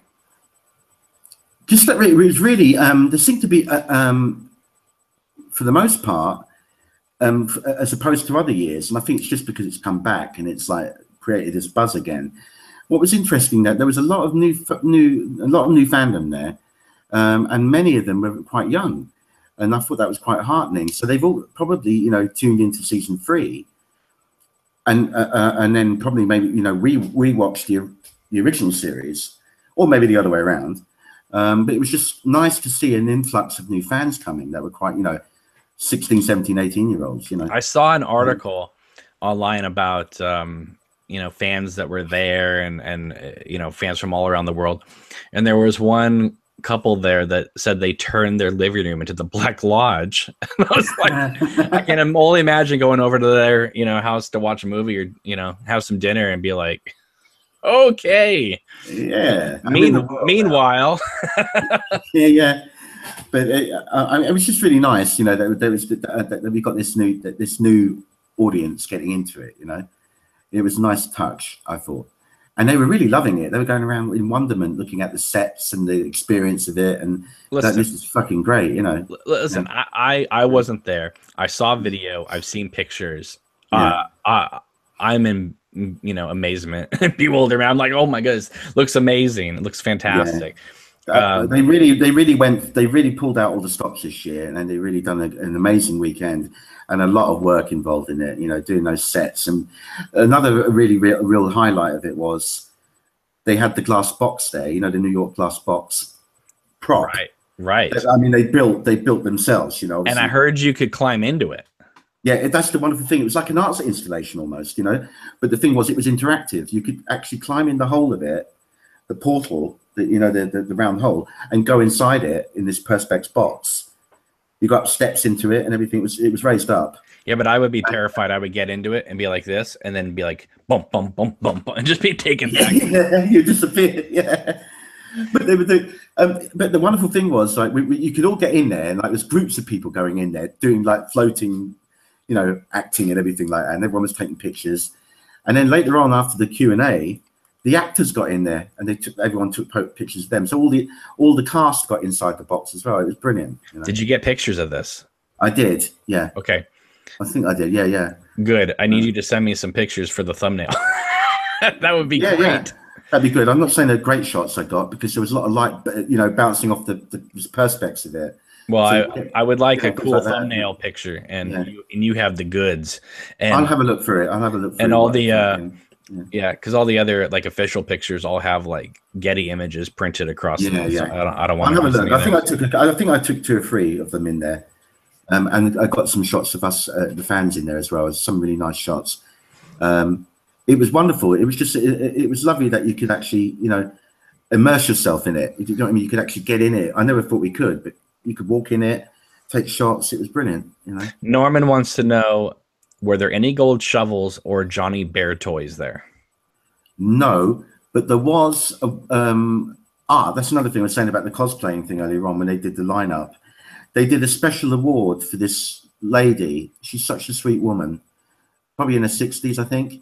who's been going to the fest for years, and she's got the most quirky costumes. She's gone as a ceiling fan, as Josie's doorknob, because no one else would have think to do it. She always stood out and did everything that no one else would think of doing, and she stood out. So she got a special award and got a standing ovation. They did a special present for her on stage. Listen. This time she came as the drape shop, Nadine's drape runner shop. So she had a curtain around her and a gold shovel stuck to her back. Okay, listen. Yeah, I am not saying anything negative about this person because she sounds absolutely lovely. If I went to a Twin Peaks festival dressed as Laura's fan, that would be the day like I bump into David Lynch dressed as a fan. And I'm your number one fan. I'm your number one fan. You want to turn me on? Watch me go whoosh, whoosh, whoosh. That would be the best and the most humiliating moment of my entire life. It would, yeah.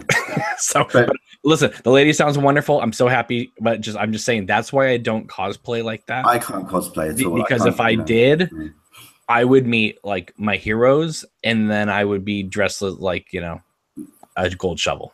So I see where you're coming from. Yeah, but the good thing is that no one really judged anyone there. I doubt it. Because the reason was we were all in there with with the love of the series and the quirkiness, of course, and we embraced it. And when you're in that world and you're in that environment, you could get away with anything the way you're dressed. No one actually bats an eyelid, and it's the only place you could do that because you're in a little bubble for that time you're in there. And then when you go back to your daily life, it's all. Yeah, no, that's what's true for all those. That's the wonderful thing about it, all those festivals. I love it because like by Monday you're like, oh my goodness, it's like coming back into the real world. Back to reality, and it's quite hard to take sometimes too. It is. When you meet such lovely people, and I really did, Cameron. That's one great thing about it. The love and the warmth and the kindness of the Twin Peaks fans there, from all over the world, and they came from everywhere for this festival, all parts of Europe, all the way from the States, this, that, and the other. Up and down the length and breadth of this country as well, and everyone got on. Everyone got on. It was just incredible. It was just a massive orgy. It was just like a big loving, really. We should have all had sex, and as you said, we should have had Roman sex and stuff in the Black Lodge. And oh my goodness! Eat grapes and stuff like that. And, oh my lord! Okay, I would have walked in. What the hell? You would have gone. What hell is this? Twin Peaks Outside the City Limits wants to know, do you think anyone will dress up as a chocolate bunny next year? Yeah, I think that's on the cards. Yeah. You know what I would do? I would show up as the Jackrabbit Palace tree. Yeah. I reckon that's what this lady will go as next year. So she'll probably get there before you get onto that one. Yeah. I'll have a word with her. Okay. Here comes an important question. Reggie wants to know. Were there any crazy drunken fans? Yes, a few. But I mean, not listen. I don't want you to give away names, but were any of them the celebrities? No. Okay. Thankfully, they kept alcohol away from Sheridan Fenn, which is always a good thing. Yeah. What are you talking about? Are there incidences of Sherilyn Fenn and alcohol at these things that I'm not aware of? Please tell. Well, not at the one, not at the UK ones anyway. No, she was completely sober on stage, as far as I can gather. Yeah. Are you suggesting that she's not been sober before at other things? Yes. Okay. The other fest. Oh, across the pond. Yeah. Oh, I wasn't aware of that. Yeah. Oh, it's all. You only have to look it up on YouTube. It's there for everyone to see.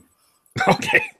That's all I'm going to say. Well, because everyone I've known that has met her at the US festival has never had that experience, so that's why I'm asking. It happened once. Okay. I can't remember what year it was, but it happened once. It's on YouTube. You can find it, I'm sure.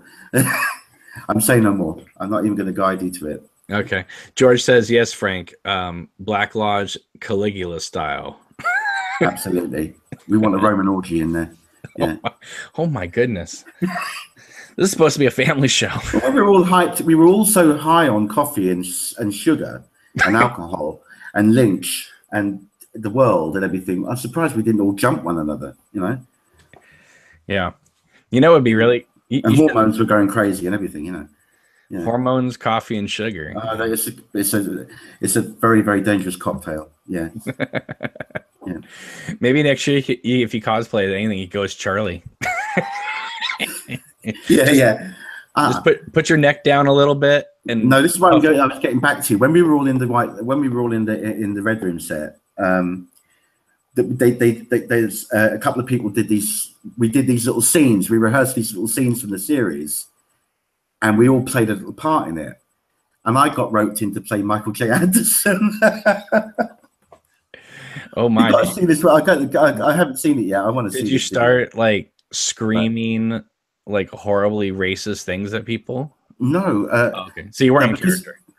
Well, no, I was just sort of doing Frank's version of Michael J. Anderson, so it wasn't the same, you know. Someone wants to know real quick if was there a Jerry Horn marijuana dispensary there?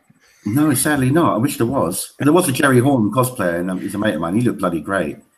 Because he's quite a small guy, and he really pulled it off really well with the long grey beard and the mama's hat on and everything. He looked great. Yeah. All right, continue. I'm sorry to interrupt. Yeah. So yeah, we did this thing. We did these scenes, and that guy I was telling you about earlier on that played Mr. C with the contacts in. We did a scene in the Black Lodge of him sitting, you know, with his hands on his laps, very still, with those piercing eyes, looking at the camera, and saying a few words as Mr. C. And then they did 3 Coopers. So they did the 3 versions of Cooper: the normal Cooper, Dougie, and Mr. C, all sitting together on the couch. Another scene like that. Something happened there. I can't remember now. And then I wasn't involved in it, but I was in there, and he suddenly had an idea, like a little thing where he goes, Frank, I've got an idea. I said, what is it? He said, we need you. I said, what for? He said, you're going to play Michael J. Anderson. I said, fuck off. That's my first reaction. I said, come on, man. We need you. We've got this idea. We want you to do these. He's like this. I've got good news. You're going to be Michael J. Anderson. So what happens is, right, I said, well, I'm not wearing red. I've got no red. So you know what they did? They found this red tablecloth, this big tablecloth, and wrapped it around me. So I look like a Tibetan monk, right?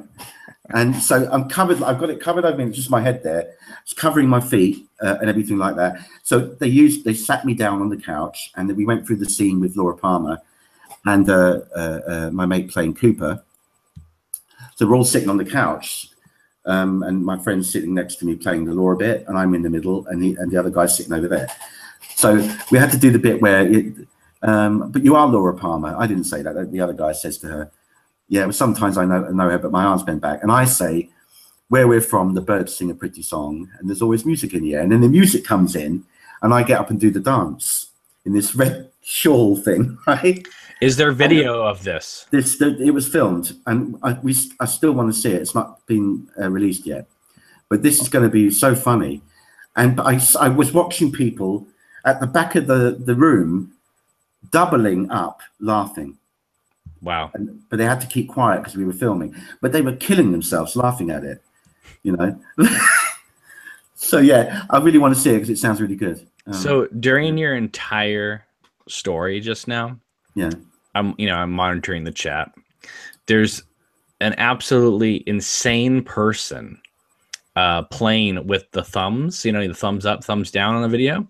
Oh wow. Right now we have 31 thumbs up and 1 thumb down.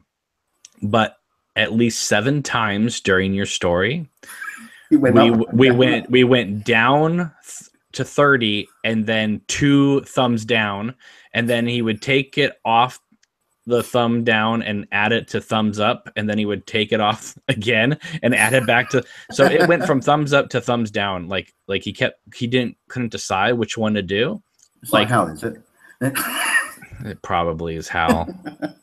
Someone just give Hal a light so he can just choose a thumb, please. Someone, yeah, give him a break, yeah. Yeah, exactly. Because I'm gonna shove this thumb somewhere if someone doesn't pick a thumb. Yeah, but all in all, I mean, it was great that we got wound down having this riot in there. you know. And there's a picture of us. We've got this wonderful. I'll have to show you it. We got a group shot of us done. All 25 of us in there, right? And we all do this, right? At the camera, we're basically saying "fuck you, Tammy," all in unison. And he took a shot with us all doing that. I saw the picture of all you guys flipping everybody. Yeah, I didn't know what that was about. That was the context of it. Okay, I thought maybe said, you guys after free say shout "fuck you, Tammy," and that's when we do that. I thought you were flipping off Lindsay for no cherry pies or something. Oh no, not at all. But, I'm kidding. I make a joke. She made up with it. She made up for it with the donuts anyway. Oh, I know. But I mean, it was just the camaraderie in there was just great. It was just so lovely to do, right? Just to let yourself go in that world, and you knew no one would find you strange in that context. You know? I would hope not. I mean, you're at a Twin Peaks convention. I mean, it's as strange as you can get. You'd be really in trouble. Yeah. You know, but it was just lovely to let loose like that and have fun. You know, like that. That's great. You know, right. You can't do it any other time. You know. They were saying that they think Michael J. Anderson is on the thumbs right now on YouTube. He can't listening to your story. Yeah, that would be epic. You know, I tried to get Michael J. Anderson on this podcast once years ago, and he goes, "What's it about?" And I said, "Well, why don't you just come on and just chit chat with me about, I don't know, your work with Lynch and you know." This is before he went crazy, and he was just like, "Nah, doesn't sound interesting to me." So that didn't work. No. And you've got definitely less chance now, I should think, as well. Yeah. Oh well, I'm not even interested now. I'd rather talk to the tree. Yeah. Don't blame me. George in the chat says, "I hope everyone watching is subscribed. That Cameron is so close to 3,000 subscribers." Yes, oh, wow. Please. Listen, here's the thing. For some reason, I don't know why, but I've lost like 20 subscribers in the last week. I think people just are done talking Twin Peaks, and so they're out of here.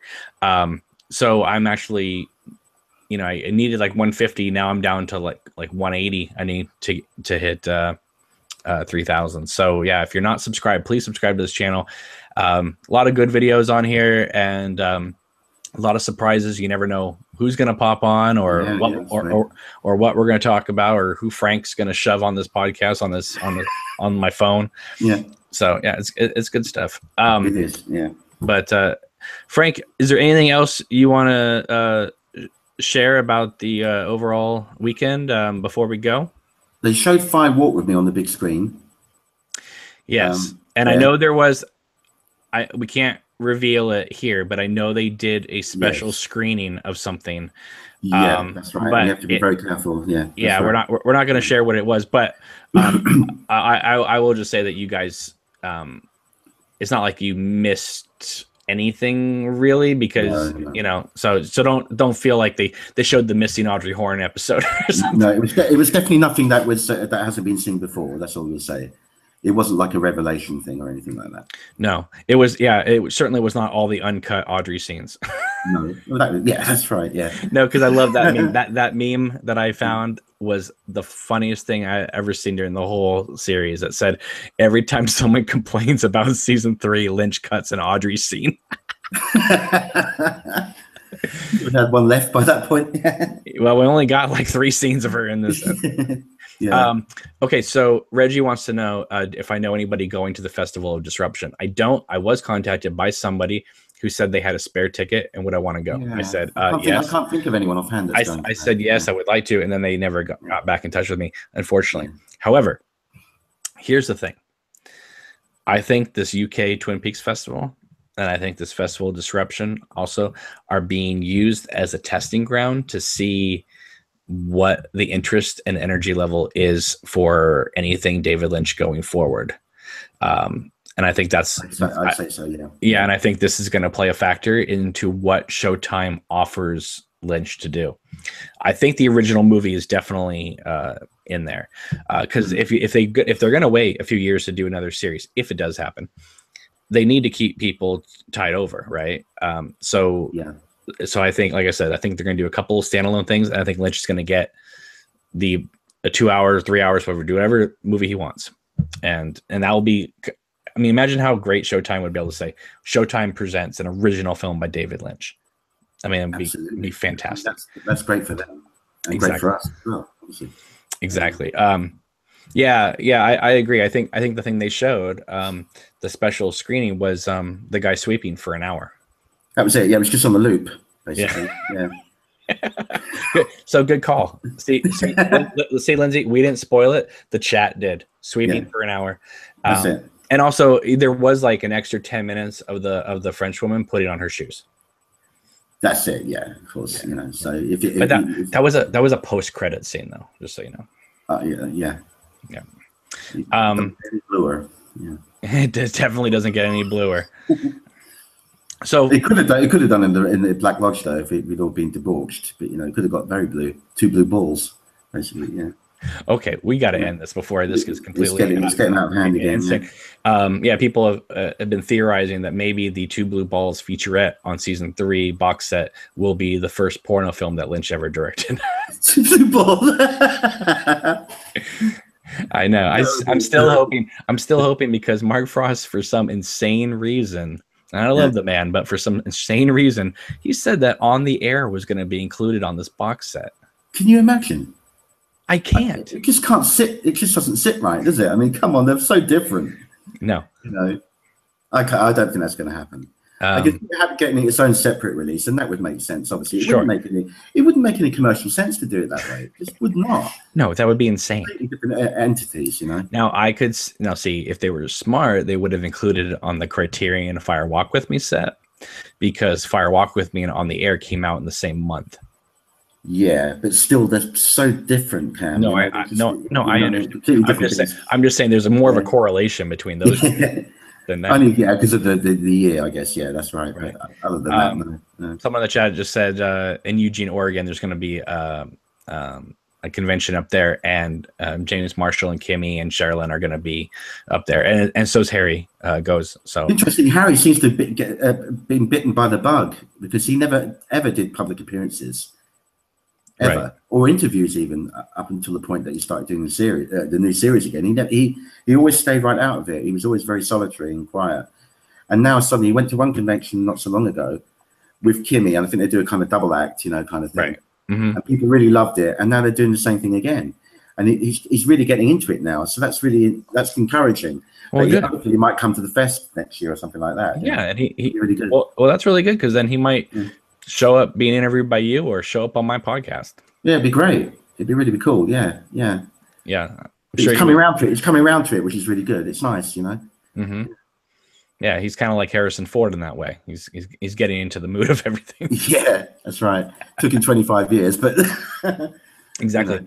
So Frank, thank you so much, you know, for everything. Not only coming on this podcast, but you know, talking to me while you're at the convention and kind of bringing us, you know, the rest of the world to, you know, the convention. Is fantastic. Yeah. So I really thank you for doing that. So, okay, where can people find you online? Because listen, you've been doing these 20 questions with various Twin Peaks actors lately. Yeah. So where I've got loads more to do. I know, but you've already uploaded a bunch. Now I posted them on free at the moment, free out now. I just did one yesterday. Tammy Baird's out now.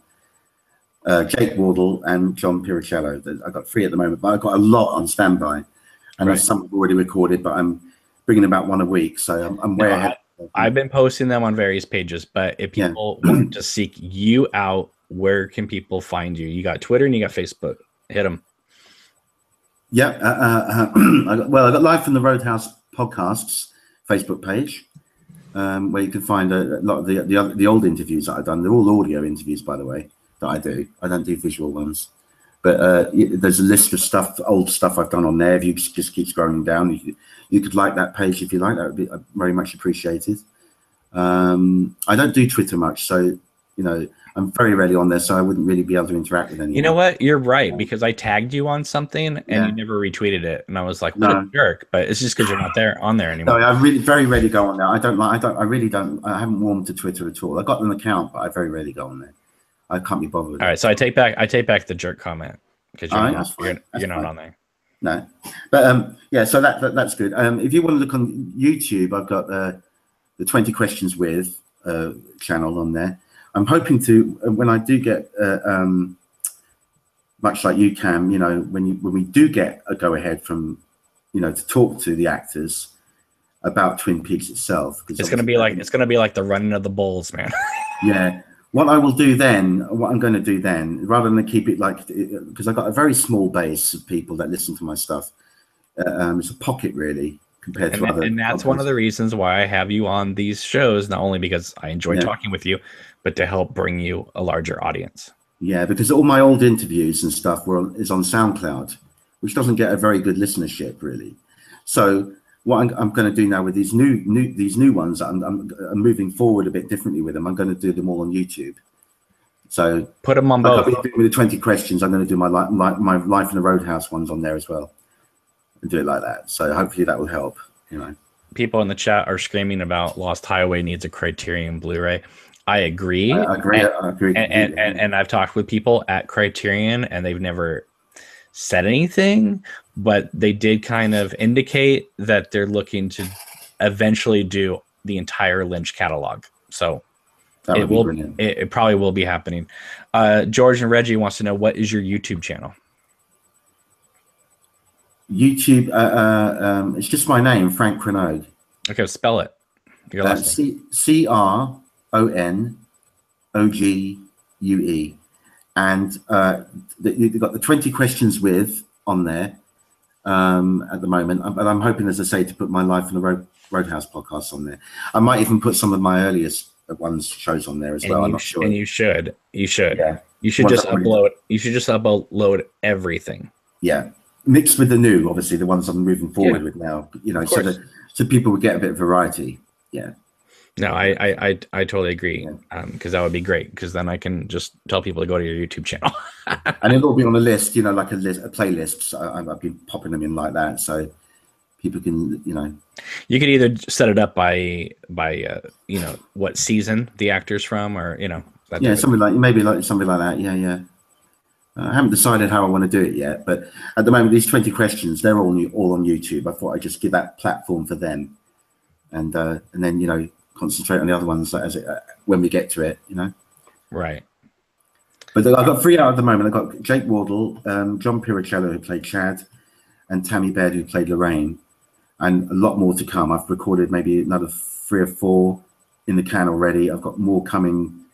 I did one last night. I've got more coming within the week. So there's an awful lot.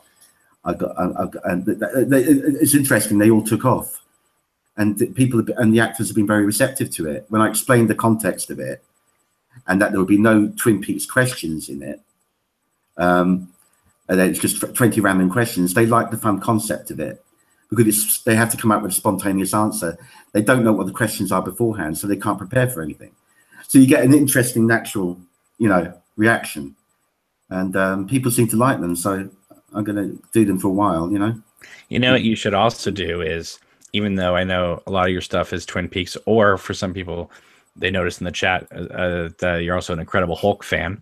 Yes, I do. Yeah, I do them as well. Yeah. I think it would be great if you did the 20 questions things with various podcasters, like have me on one, have Hal on one. I see. Yeah. Right. Because if you start building with other YouTube channels, then the audiences will, cross. I see what you mean. Yeah. It'll just help broaden your audience even more. Yeah. But that would be super fun. I couldn't believe if what you could ask. So indeed, yeah. The sky's the limit on that one. Yeah. Exactly. So make sure you guys subscribe to his YouTube channel and on Facebook as well. Thank you. Well, one more time. Spell your name one more time. CRONOG, G for golf, U for unicorn, E for echo. Right. Okay. I put it in the chat as well. Oh, thank you. Awesome. Yeah. So yeah, they're all. I've got like a playlist of the 20 questions, so they're in sequence, so from the first one to the the last one and so on, or whatever, that kind of way. And I have got a lot more to come, so there's going to be some interesting guests on those, all from the new series at the moment. Yeah. Sounds great. Can't wait to hear all that stuff. But thank you, Frank. I really appreciate it. Thank you, Cam. Thanks for asking me to come on. Of course. It's lucky I was awake. Well, that's why I saw you online, and when it says Perfect. just now posted, I was like, he's Grab him awake. quick. Grab him quick. Grab So, him quick. Yeah. Yeah. all right, guys. Thank you so much for watching tonight. I really appreciate it. If you haven't liked this video, please do. Make sure to subscribe to these videos. I only need a few hundred more, and I'll be at 3,000 subscribers. It'll be great. Also, make sure to subscribe to the VidMe account. Follow us on Twitter and Facebook. And yeah, have a great night, and we will see you soon. Take care. Bye.